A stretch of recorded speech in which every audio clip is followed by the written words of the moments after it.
we have a topic? No. Okay. I'm just going to flow.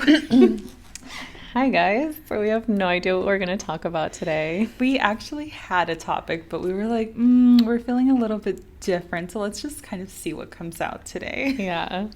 So, Natalie, what wants to come out of your mouth today? This eclipse and Mercury retrograde is really testing me. Yeah. You? What about you?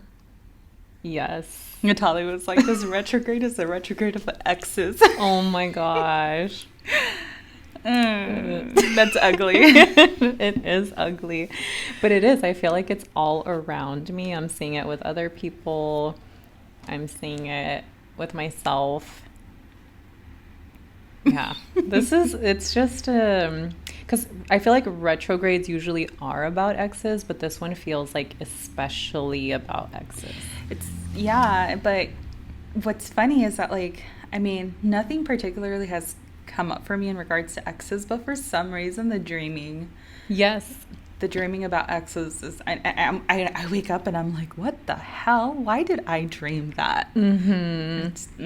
For me, it's been a lot in my dreams. Okay. When it comes to exes, like I've been having just dreams, and they're very odd because it's people I know I've like let go of that are in my past, that it's not people I want to like go back to, but they're just like popping up in my dreams, and I don't really know what to do with that. I know, same. I wake up and I'm just so confused.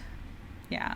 Do you feel weird throughout the day, or you like wake up and it happens and you're like, oh, I'm okay?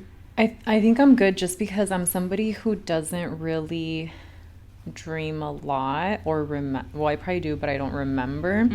When I wake up, if I don't like instantly take note of my dream, I forget it. And even if I do, I still forget it. And then I have to think like really hard to remember my dreams. So I don't know. What about you? I'm like half and half. Usually when I really like vivid dream, I'll remember them. Yeah. I'll remember the majority of them. But it's really random if I'll like forget them. Yeah. But if I really want to remember them, I make sure to like text it to myself. Like write it down. Because sometimes there's so much detail and so much that happens in the dreams that I just feel like there's a message behind it. Yeah. And I have to kind of sit with it and really figure out what the hell does that mean. Yeah. I know usually like if I do remember my dreams that there's some sort of message behind it because I don't always remember. So if I wake up and I'm like, oh, I remember, I'll sit with it, and there's usually some sort of messaging. But yeah, with this retrograde, I feel like I've had a lot. Like I think I even told you I'm like remembering guys I dated from like years ago. And at first I didn't know what to do with it because I just had these guys popping up in my mind that I haven't thought about in a long time. But my human self was like, does this mean I need to reach out to them? Which, retrograde means no. No, you do not need to reach out to your ex. But that was in my mind. I was like, do I need to reach out? Is it not closed out? Blah, blah, blah. But I realized like that wasn't it because I was having all these different guys pop into my mind. And I think what it was for me was kind of looking back at these experiences and seeing, okay, what can I learn from those experiences? What can I do differently? What do I want to take away? What did I like? What didn't I like? And really learn from them. But I think a lot of people get pulled into that energy, and they're like, it means I should text them. Yeah. It means I should hook up again. It means blah, blah, blah. And then they go back. And with retrograde, it's like, oh, you going back to that ex, not a good idea. Yeah. They warn you really hard during retrograde. Do not reach out to any exes. No. Anyone from your past. It's not the time to reach out. Wait until retrograde is done. See how you feel. By the way, the answer is always no. Don't do that. Yeah. I think I asked you. I was like, maybe it means I need to. No. And you were like, no, it doesn't. It's retrograde. Do not.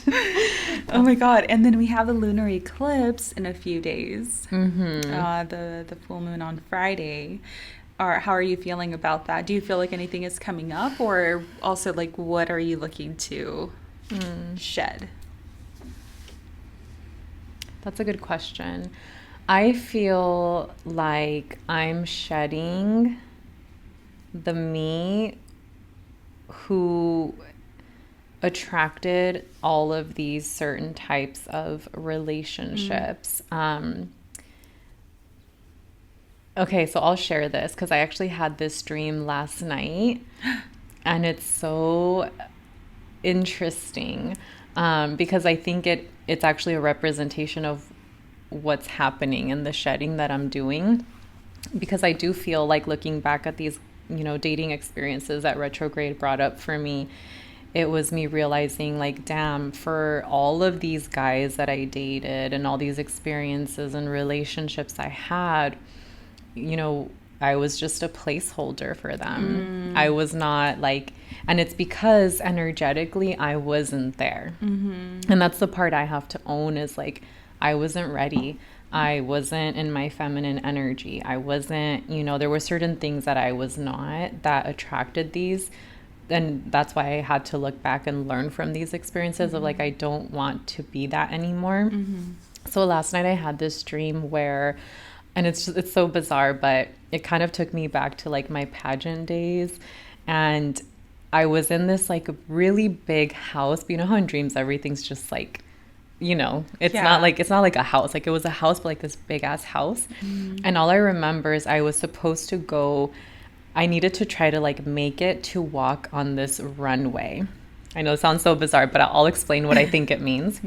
I was supposed to go walk on this runway, and there was this other person, this other girl that was trying to like help me get to it, but it was like I was trying to find where it was. I was trying to like get to it on time. And even when I was trying to get to it, I was like, I ended up going back to some other room. It was almost like I couldn't get to this runway to like do my walk, And so, there was like, I'm pretty sure there was more to it, but that's like what I remember.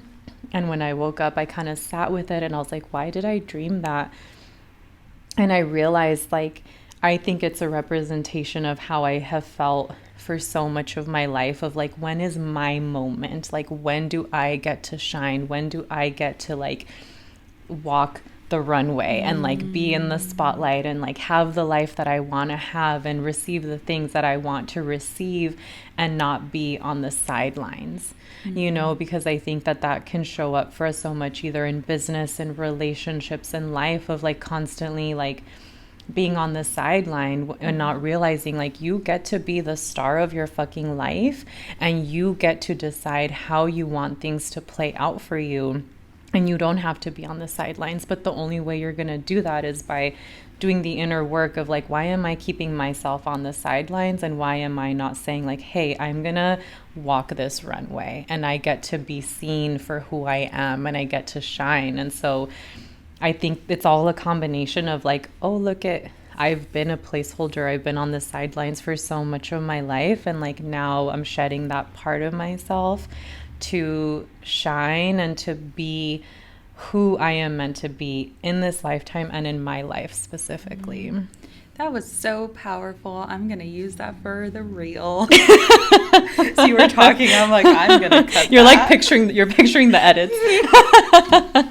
You talking and me going, yeah. That is so powerful. So do you think it pertains more to business, your personal life, relationships? Because you're talking about being a placeholder. Yeah. So do you think you place yourself in the placeholder position in your own life, or does this pertain more to relationships?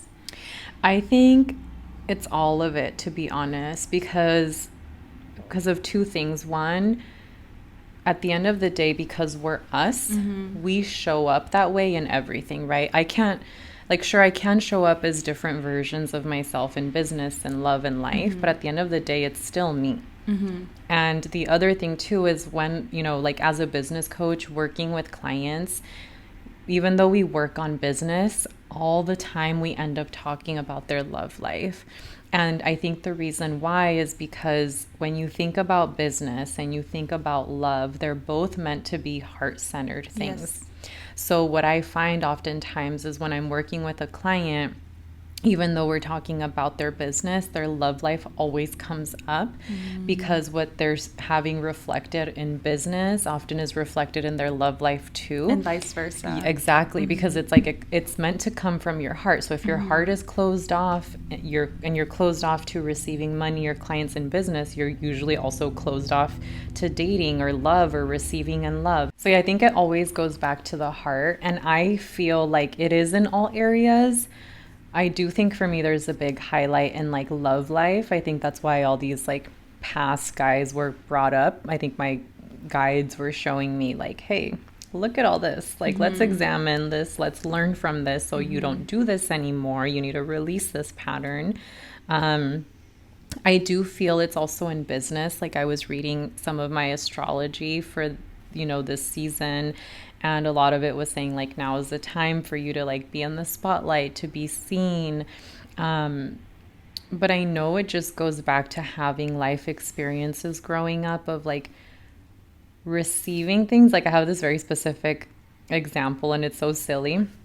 But remember when we were in, I think it was high school or middle school, and those phones were really cool that were really cool. They were like these chunky phones with the screen and you would like flip them. The sidekicks. Yes. The sidekicks.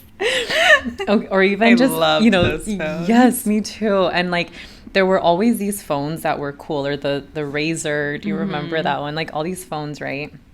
And I remember... Oh my God, we're aging ourselves. I know. People are like, what is that? Look it up. It's vintage now. No, for real. So sad.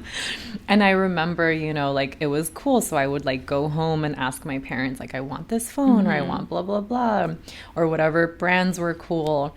And I remember like I would get it, but it was never like the cool one. It was like the second best. Or with brands too, it'd be like, oh, I wanted to go buy, like Hollister or Abercrombie or whatever these brands were because they were cool. And it's like I could go, but with my parents, and not at all shaming my parents around this, like, but it was always, you can get it, but you have to buy it from the sales section or from the clearance section. And so I think, and I actually saw this repeated in my marriage too, of like, you can have what you want, but not like the best of what you want. Interesting. You can have the thing, but it's like, it's almost like not the thing or not the best thing. Does that make sense? It does. So it's kind of like it imprinted in me this belief of like, maybe in dating, it's like, well, you can have a guy, but it's not like the guy that you want. Or you can have, like the business you dream of, but it's not like the business you dream of. It's almost like the second best, you know what I mean? And so, and I think that's how I've been showing up in my life of like, I can have the things I want, but not really, not like to the fullness. And so then that shows up in me being a placeholder in dating, or, it shows up everywhere. And so I feel like that's the me that's like, she's got to go in order for you to actually have the best. I love that. So I don't know. That's what I'm correlates saying. Perfectly with the dream that you just had. Exactly. And that's how I interpreted it, of like, oh, she needs to go. The one that has second best and never has. And I think I've even expressed to you, when we talk about dating, how I'm always like, I look around and I'm like, oh, people find their person, but like, what about, and that's what makes me always feel like, well, what about me? Like when do I get to have the thing? When do I get to find my person? And so it does have this narrative that's in my mind that I think I'm meant to like heal and shed and release. That makes so much sense. That makes a lot of sense. So you're looking to shed that version of you this eclipse, this full moon and eclipse. Yeah. Ooh, you got to do, actually, no, I was going to say you should do a ritual that night, but no.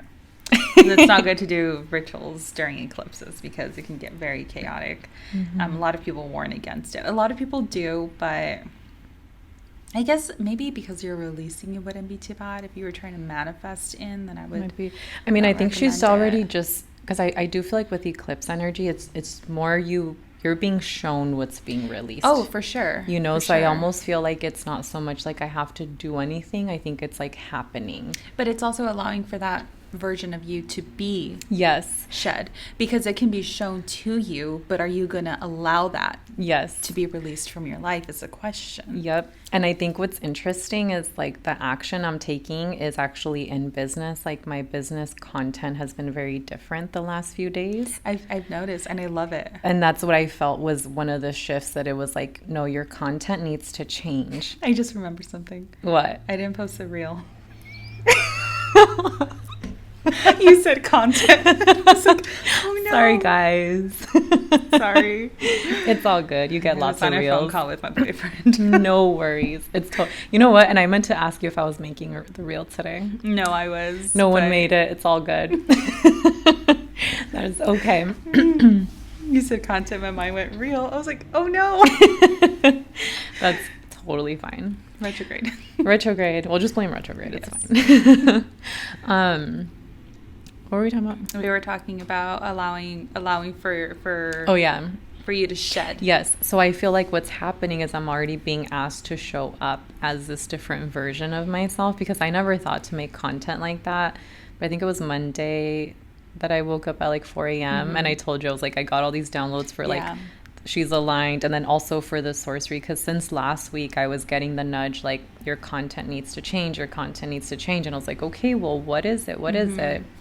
And then I got that download that morning of like this, then I saw it. I was like, that's what it is. Yeah.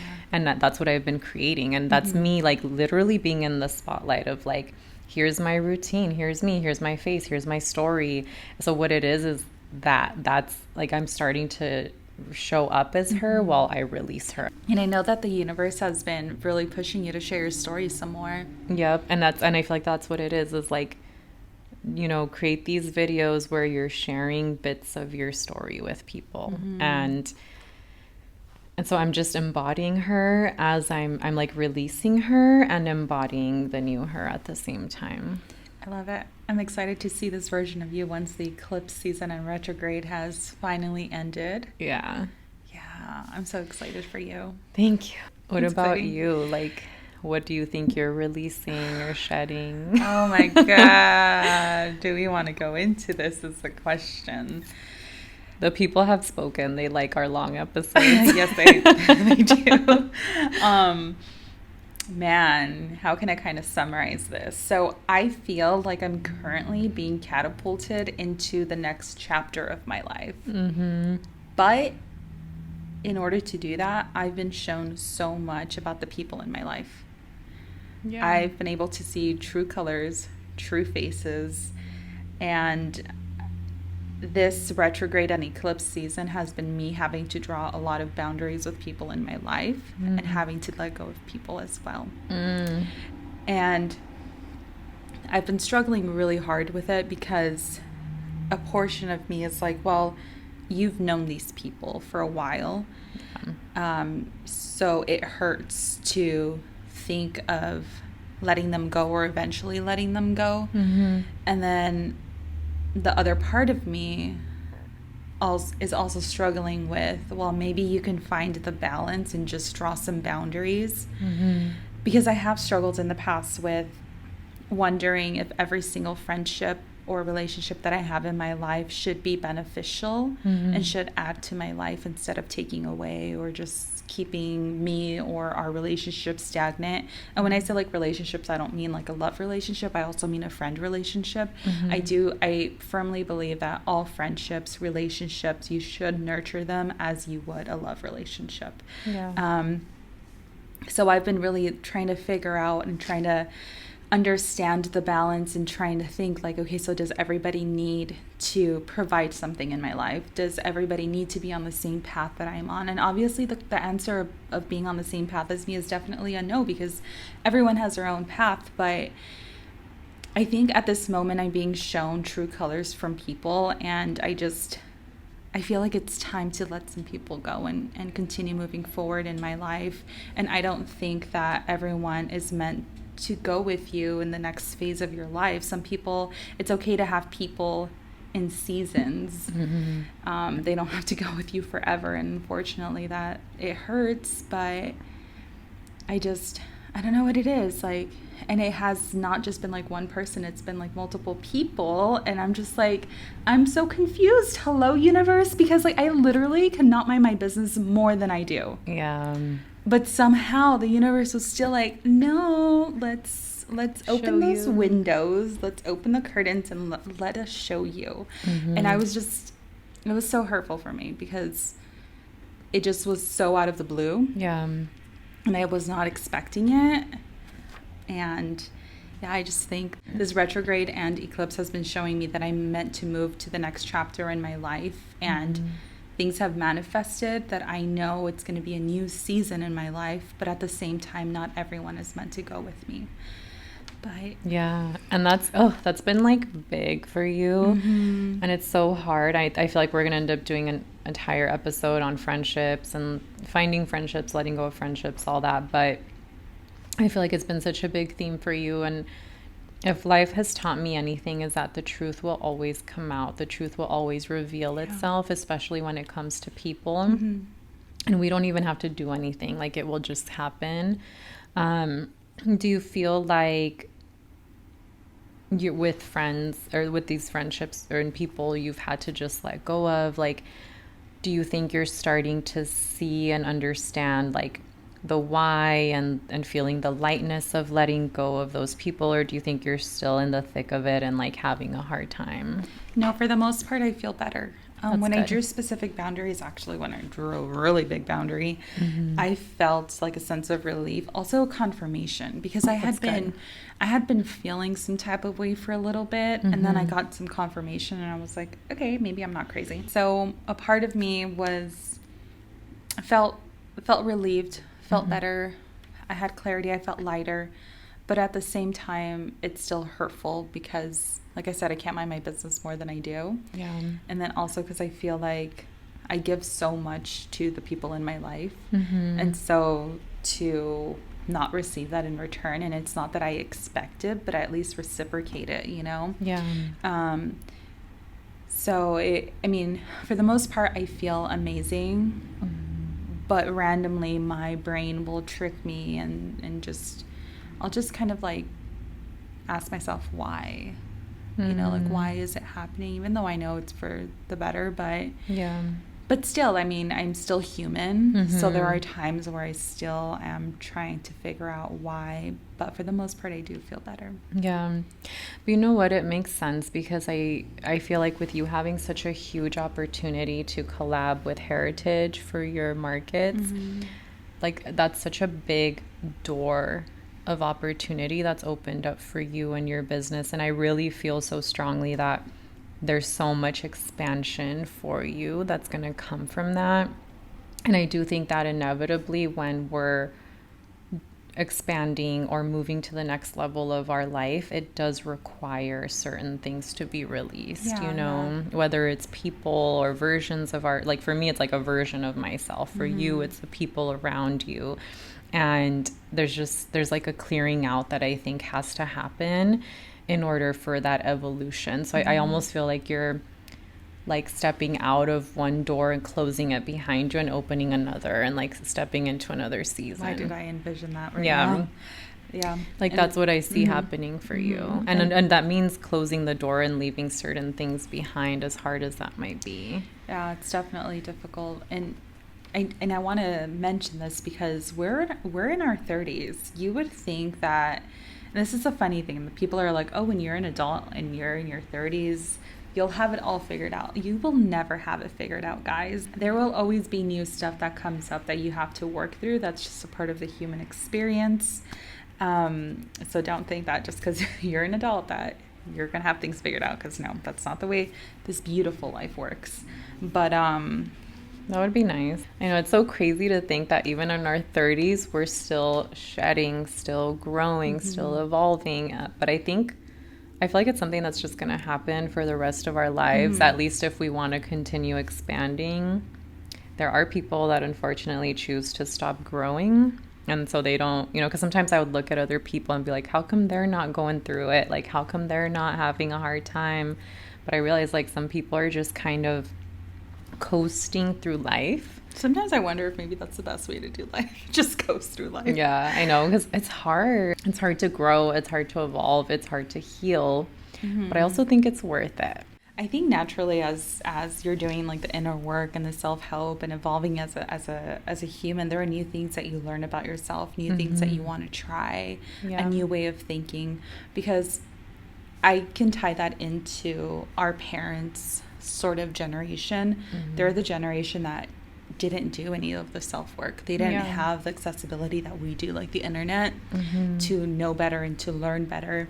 And unfortunately, our parents' generation, they grew stuck in a way where they didn't grow beyond. They didn't grow internally and emotionally. And eventually, what I've noticed from that generation is that they grew up being really bitter, very, very bitter, and very, very pessimistic, very naysayers. It's really hard for me to come across someone of my parents' generation that is actually happy, that has done the growth. They're just very stagnant in life. They're very content with just their career, their day-to-day, and there's nothing that they're really working towards. There's nothing that really fires, that sets their soul on fire. It's the same thing day in and day out. So although going through the inner journey and the inner growth, it's difficult, but it makes life so much fun because it's never the same. It's true. I think a lot of them like had to be in survival mode, like in the sense of like taking care. It's like maybe they got married young or they had kids really young, and so they were like they needed to provide. Or for example, if they were immigrants or they were raised by immigrants, the mentality is very survival, very scarcity. And what's funny to me is seeing how some of us carry that too. And I feel like that's actually a lot of the work I do with clients is like trying to undo that, because it's like you're not in survival mode. You have no reason to be in scarcity, but we're still like carrying that from our parents. And I do think we're kind of that generation that's trying to change that and be like, I'm not gonna just follow the path because it was portrayed as the American dream or what you're supposed to do. I'm going to follow the path that makes me happy and really let go of the things that cause me to play it safe in order to have everything that I desire to have. Yeah. So I do agree about our parents possibly being in survival mode, because I do think a lot of them were, especially if they were immigrants. But I also, and I don't want to take away from, I'm not talking about those that came as immigrants to the United States, but more even, I mean, we see it like with the boomers, the ones that have been here in the United States that just have like this specific way of thinking, and you can't really shake them from that. I think that in that time, there was a different way of living. Everything was more affordable. We could live off of one income. We can raise an entire family off of one income while mom was at home raising the family. In today's day and age, it's really difficult for families to even make it on one income, which is why we have a lot of women out in the workforce. But I do believe that a lot of them were in survival mode, especially if they were immigrants that came to the United States. But I do think that a lot of them just are really stuck in their ways. They lack the self-awareness. They now have the resources to stimulate them mentally and emotionally and physically, but they're just stuck in their own way. And I think with our generation, it's a little bit different. We grew up with the internet. We grew up learning. But anyways, all I know is that boomers in that generation, they're just very stuck in their own way, and there's like no way of getting them out of it. That's true. Unfortunately, I mean, a lot of them are like, millennials should just work harder and they can buy a house. It's like, well, I don't think we can work harder. No. Have you seen that study that said in order for you to live on your own, you have to work, I think it was 3 or 4 full-time jobs to take care of yourself and to pay rent? Or you can live with roommates, probably. I think it was like 4 or 5 roommates. Yeah, I mean, most people I know like have roommates because they just can't afford, or if you have, in my mind, I'm like, at least if you have a partner, you can help, that helps, but I don't know. Like when I was living on my own, I would always be like, how am I doing this? Like, it's freaking expensive. But also because you're a business owner. Yeah. You know, you're able to pay yourself at the rate that you want to pay yourself. A lot of people don't have that option. So true. You know, so. And it's funny because then people are like, a job is better, safer, more secure. And I'm like, not really. Yeah, actually, we can get into that. I'm not saying today, but like in an episode about skipping school and why we decided to skip school and how school is shit. School ain't shit. In today's economy, unless you're going for STEM, then okay, maybe I'll hand it to you. But like, besides that, yeah, we have a lot of thoughts on that. It's a broken promise. Yeah, we should definitely do an episode on that. I think that would be a really good episode. Yeah. But what's this one about again? I don't know. We're just blabbering. So when we don't have a topic. I mean, we do. We did. But I don't know. We were like, nah. Yeah, we were just like, let's just flow. Let's just see what comes out. But you guys can get into our minds. This is what we talk. This is just the stuff we talk about. Because I hadn't told you about that dream. No, you hadn't. Yeah. Let me tell you about a dream that I had during a few days ago. I think it was on Monday. So, and I remember it so clearly. And I'll see maybe like what you get out of it. Mm-hmm. So I was in this big warehouse. Mm-hmm. And when I looked out the window of the warehouse, there were other warehouses, but they were all like weirdly connected through like hallways and stuff. And then randomly a fire sparked out of nowhere. And I remember trying to escape the warehouse and I couldn't escape. And I kept thinking like, I'm going to die in this warehouse right now in this fire. And then I started warning people because there were people in there with me. Mm-hmm. And I told them, I'm like, oh my God, like there's a fire. We need to escape. And so we were all running, trying to find a place to escape. And then finally, I was able to exit the warehouse, but there was this big pool. So I jumped in the pool because I thought I'm going to catch on fire unless I'm in the water. So I went in the water and people went in the water with me. Mm-hmm. And so there was debris falling from the warehouse falling on some people, and some guys had like head caught on fire. Oh and I could like literally see this in my mind right now. And I told everyone, I'm like, guys, everybody duck under the water right now. And then so we did up until the fire kind of went out. Mm-hmm. And then in order to reach the city, we had to walk through like this small forest. And we were all tired. We were all soaked. And there was this man carrying his daughter who died in the fire. Oh my gosh. And her face was burnt off. And he kissed her. And when he kissed her and pulled away, her skin like attached to him. And that's the last thing I remember from that dream. And then I woke up. Oh my gosh, you have crazy dreams. Yeah, my dreams are very vivid. I think I've told you that I've been able to predict stuff in my dreams. Yeah, I know. I feel like dreams are big for you. They are, yeah. I've been able to, tell the future a lot with some of my dreams. But yeah, that dream came up for me. And I remember when I woke up and I thought, like, why did I dream that? You know, and then so I did a little bit of research, and the spiritual meaning is there's some trauma that you still have to work through, or something that you're trying to escape from. And but yeah, that was my dream. That's interesting. Because it's interesting because like what stood out to me was, one, like you trying to guide other people, like trying to help other people or save other people, which to me like represents leadership. At least that's how I see it. Like you weren't just like out for yourself. You were saving yourself, but you were also saving other people too. And like telling them what to do and making, which is like very you're very like nurturing. You always take care of people. You're big on community.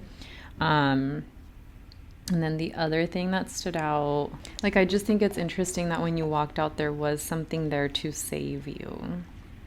You know, like you didn't walk out and there was like nothing there, like the fact that there was something there. Oh, I feel like right now that you're saying that, I'm kind of tying it with a theme that I'm going through right now with retrograde and the eclipse. To me, it's kind of like a confirmation that things will be okay. Yeah, and I also feel like you seeing some people, okay, This is my interpretation. Okay, I'm scared. My interpretation is that you're somebody who cares about people. You care about everyone. You want to save them. But even in that, you're realizing that not everybody can be saved, or like it's not on you to take care of everyone. Like you have to let some people go. Like some people are gonna, and I think that's in relation to like the friends and the people that you're losing in life. You know, of like some people are just like can't be saved. Some people can't come with you. You know, like some people gotta go. And I do think the pool, like you were saying, is representative of the door that's open for you, like the good things, like you're gonna be okay. You know, there's some like, yeah, shit's burning around you and people are catching on fire, and while you're trying to bring everyone along into the pool, but not everyone's gonna be going in that pool with you. Ew. Not my fault. I'm just the messenger. Ew. I think, but I don't know. I can very much see that. And you know, I feel like that's a hard lesson to learn, especially when we're empaths. We want to save everybody. We want to help everyone. We want to take everybody with us, but there's free will always, and people got to make their own choices. They got to take their own action. We can only save ourselves, and that's true for everyone. So you can't, I just feel like, you know, this pool is like all the doors that are opening for you, all these opportunities, like the blessing that's there for you, and everyone just can't go there with you. And not because of you, it's their own choices. Let's talk a little bit about putting ourselves first. Because I think sometimes we do want to bring people with us. Yeah. And we have to realize that we can't save everyone, like you just said. And there comes a point where we need to put ourselves first. And I think that's what my dream is about, and what your dream is about. Oh. Because it's like, girl, like you gotta go walk the runway. Or like with you, it's like you gotta get in the pool and like. And it's funny because when I was walking through the forest, I didn't have like friends or anyone with me. Like I saw random people. Yeah. Actually, it was only the dad and the daughter that I saw. Yeah. But when we were the people that made it, there was technically no one that I knew that was with me. So. Yeah, I think it's interesting, but I feel like, you know, obviously, well, maybe not obviously, because I think we have a hard time doing it. We are meant to put ourselves first. Always. Like I was saying earlier, you're meant to be the star of your life. But so many of us don't treat it that way. And we think that taking care of others or loving others means putting ourselves to the side.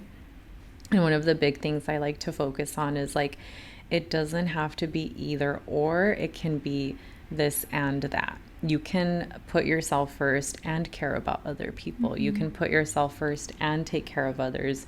And some people are not going to want that from you, or some people are not going to be ready for that, or some people are not going to, they're not meant to go into every season with you, you know? And I feel like in the past year, I've been letting go of friendships too, like leading up to this season. And it's been hard, but I think it's necessary. You got to let people go. You have to just, everyone's not meant to be a part of your life forever. So I don't know, when I think about my dream, I feel like it's telling me to put myself first, you know? And I feel like your dream is also saying that. Like, yeah, you can care about other people, but I don't know. It's like, to me, there's almost this message of like, stop looking around and trying to save everyone else, or thinking everyone else gets to have it, and like focus on you. And it's okay to focus on yourself. A lot of people think it's selfish to put themselves first and to focus on themselves. But if I tie it to the women in the generation of our moms, a lot of them are so burnt out and so unhappy because they never put themselves first. Yeah. They always put their children and their husbands first. And I think we have a lot to learn from that. that it's okay to fill our own cup before pouring into other people. And I strongly believe that unless you are truly happy and content with yourself, you cannot give the best version of you to the people that you love in your life. Yeah, that's true. Mm-hmm. I think that's really true. And that's why it is so important to put ourselves first. Like when I see moms being so self-sacrificing, I think we've put that on a pedestal and been like, oh, that's the best. And in my mind, I'm like, but is it though? Because that's what you're teaching your son and daughter that a woman is. Mm-hmm. And that's what your son is going to expect of a woman. And that's what your daughter is going to think she's supposed to become. And then it creates a cycle of burnt out people that are burnt out, people that are not, women that are burnt out, women that are not fulfilled, women that are not happy. Mm-hmm. And I don't think that that's what a woman is supposed to be. And how many of us grew up with watching our mom sad, not happy, mm-hmm. burnt out, and how did that affect us as children? Yeah. Because even to this day, if I see that my mom is sad or in a bad mood, that rubs off on me so much, because the last person that I want to see sad on this earth is my own mom. Yeah. So imagine that if you aren't making sure that you're okay, that's going to leak into the people in your life. That'll leak into your own children. Yeah. So, yeah. It's so true. So guys, we're going to close out because there's so much noise going on right now. Suddenly a gardener wants to cut the grass outside. So, but before we end, we want to ask you guys, because this will go out about a few days after the eclipse. So what do you feel came up for you during this retrograde and eclipse season? What do you feel you're letting go of? And do you feel like you're being pushed to the next phase of your life? And I also want you to think back to the solar eclipse that we had about 2 weeks ago. Okay, and try to tie that in together, but ask yourself, what did you learn this retrograde, or what did you not learn this retrograde? And what are you shedding this eclipse? Let us know. DM us. I'm sure you'll see patterns if you sit and tie it all together. You'll see patterns, just the way we just did. This is how we tie things. We'll just talk to each other and be like, oh, that connects to that and that connects to that. So you'll see that there's patterns there and lessons for you. So. Yeah. I think sometimes all we need to do is sit still for a bit. Listen. We get so caught up in the chaos of the world. Just sit and listen and observe, and the universe will speak to you and give you messages. Yep.